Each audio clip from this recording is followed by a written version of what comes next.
bema'ni kontentlar ijtimoiy tarmoqda juda ko'payib ketgan. Xo'sh, nega? Chunki shu sayoz va fahshona kontentni istaydiganlar ko'paygan.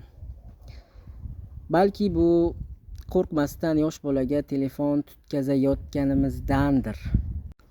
Chunki yosh bola fahsh yoki bu bema'ni kontent ekan yokida saviyasiz deb o'tirmaydi. Agar u kontent unga yoqsa, fahshmi, boshqa narsami, like va followlarni ayamay bosaveradi.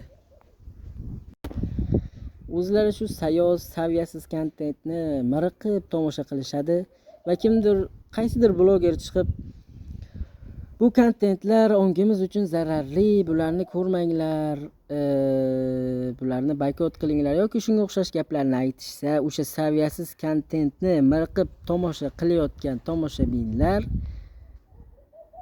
o'sha kontentni yomonlayotgan insonga yon bosib, uni gapini ma'qullashadi ham. Ya'ni shunchaki maska taqishadi.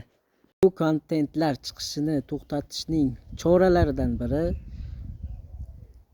bu yaxshi kontent chiqaradiganlarni qo'llab-quvvatlash. Ya'ni shunchalik yaxshi kontentlar, iqtiboslar, miyani fikrlashga undaydigan kontentlar ko'payib ketsinki, ularni yo'q bo'lib ketishiga sabab bo'lsin, qaysidir ma'noda. Keyingisi bu ularni bloklash, ularni ko'rmaslik, qo'llab-quvvatlamaslik. Bu ularga aniq, qattiq va qaqshatqich zarba beradi. Xo'p, shunchaki bloklang, ko'rmang, shunda balki kelajak avlod uchun, balki o'z farzandlaringiz uchun yaxshilik qilib qolgan bo'lasiz. Yordam bering. Agar qo'lingizdan kelsa, yaxshi kontent chiqaring. Agar bu qo'lingizdan kelmasa, shunchaki yomon kontentlarni bloklang va ko'rmang.